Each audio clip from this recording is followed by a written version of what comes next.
Welcome again to my vlog, and for today's vlog ay nagpapakita ko sa inyo yung mga in-order ko. Nag-order ako sa Shopee and yun, i-unpack natin.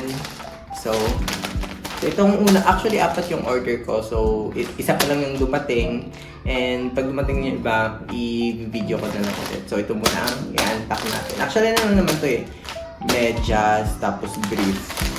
So open natin. Actually, dapat magbabaklaran kami this Saturday. Ano ba? April? Ano ba yung Saturday? 9, 10, 11. April 11, this Saturday kami magbabaklaran. Kasi marami akong bibilin. May mga sando, brief, medyas, gano'n. Kung ano-ano pa. Pero naisipan ko, sabi ko, parang mas mura ata sa Shopee. Parang ganun lang din naman. Kesa pumunta pa kami ng baklaran. Diba? Mapapagod pa kami ang pamasahe din. So, ito na. So, alam niyo naman ako, hindi ako mahilig sa mga mamahaling gamit or mga branded. Kung ano, what's works for me. Diba? Ito, medyas. 12 pieces na siya. Tapos, open na. Ito. Actually, pinili ko talaga yung ganitong medyas na ayoko yung parang full white, kasi pag dito meron ako dating mga white na medyas, ang ending naging madumi yung apaka niya, so mas gusto ko yung itim tapos white.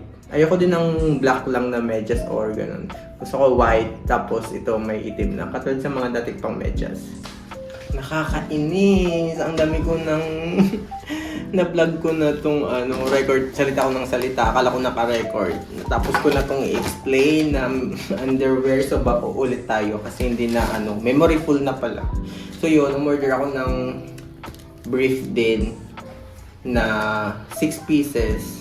So yun na, buisit ako kanina kasi large ang in-order ko, kasi yung size guide nila is for large, 30-32 ang waistline. So, large ang kinuha ko. Tapos, alam nyo ba, 3 large, 2 medium, tapos 1 small. Ano ba yan, seller?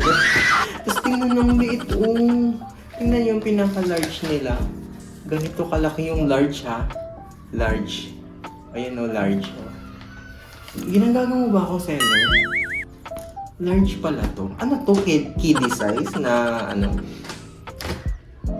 Actually, wala naman akong, hindi ko naman ina-expect sana na makapal yung tela. Kasi mura lang naman to. Okay lang naman, sana wala kasang problema kung manipis na ganito kanipis. Okay lang, basta sana naman malaki lang, yung kasya lang sa akin. Kasi sayang naman yung pera ko, di ba? So, yun na. Ako'y maglalaban na, and may mga in-order pa ako, so next na lang ulit. Bibidyo ko ulit. So, bye-bye.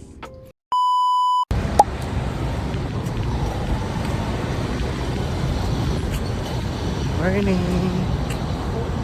So, ako'y nag-jogging ngayon. Ngayon? Wednesday.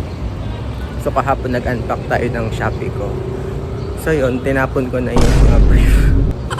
Hindi talaga kasya, trinay ko ang liliit. Parang pang kiddie size. So, well, hindi na ko order sa store na yun.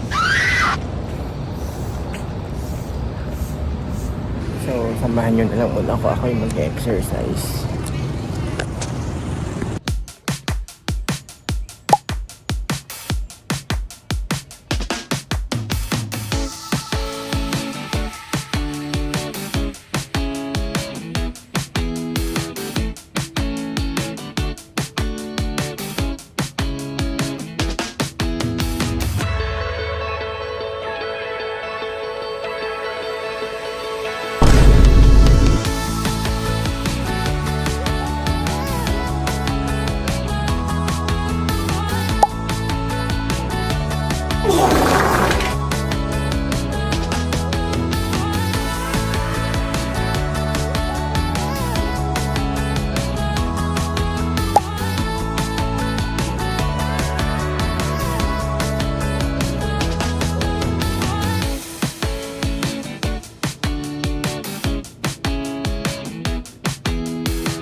Ayun, dapat.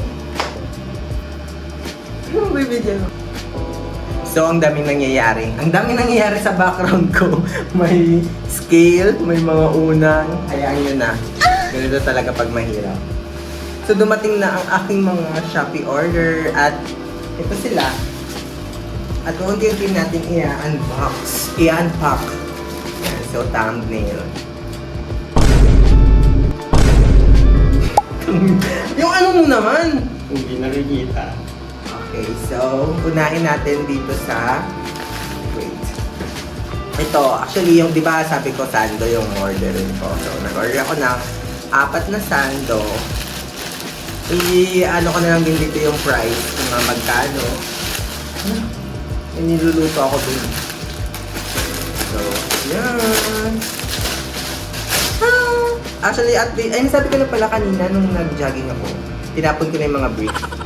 So, ito, pareho ba tayo ng sayo? Hindi. Mas maganda yung sa akin. So, medium. Ang kapal ng tela. Oo, mukhang maganda yung So, white. Feeling ko kasya naman to sa akin. May white, may, ano tawag sa color na to? Khaki. Khaki. Khaki good! Brown. And black. Yan. So, feeling ko kasya naman to. So, 4. So, doon na natin ito lalagay kasi lalaban na natin.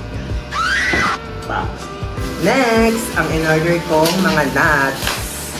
Kasi mahilig ako sa nuts kasi, di ba, healthy living tayo, mga sis. Ayan. So, roasted almond. Yan. And, actually, yung na-order ko pala dati na pumpkin seed is raw. Pero ito, try ko yung roasted. Feeling ko masarap yung roasted. Roasted siya, so, yan. And, nag-order na ulit ako ng walnut. Diba? Ito yung mga healthy fats na kailangan ng katawan natin. Healthy fats and omega-rich foods. Tama ba ako sa sabi ko? And yung last, yung bumili ako ng... luto na. Wait, babalikan ko kayo. So, nagbabalik ang bakla. So, unbox na natin ito. No, excited ka na ba sa binili ko? Yan.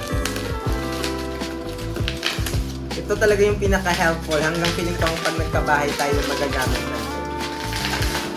Matagal ko na itong din gustong bilhin. Yung veggie slicer na kahit marami kang pwedeng pag-ano-ano ng slice. Pwede dyan sa stars. Hindi naman sila. Ayoko. Yan! Oh. Ito yung hawakan niya. So, ayan o. Ang dami. So, iba-ibang pang-slice. Pwede na yung mga pang-prutas-prutas. Yan. Tapos may peeler na din. So, kasi gagawa ko mamaya ng kamatis, sibuyas, and cucumber na salad. So, perfect to. Oh, nice. Ang ganda. Oh, kasi meron pa siya yung parang pag magkaganon ka, hindi ka nila masusugatan yung kamay mo. Oh, ewan ko pa. Ito. Aray! Uy! May blade pala! Buti din nasugat, hindi. Oh my god, may blade siya, so be careful kayo ha. Yan. Ang katangahan natin. So, kasi ito yung mga blade. So, kailangan nyo maging careful, guys. So, yung peeler. Hindi ko pa paano itong gamitin. And, wala siyang manual. So, parang nakatakip din ito eh. May takip din. Oh my god, paano kaya ito gamitin? Ayan, meron pang ganito.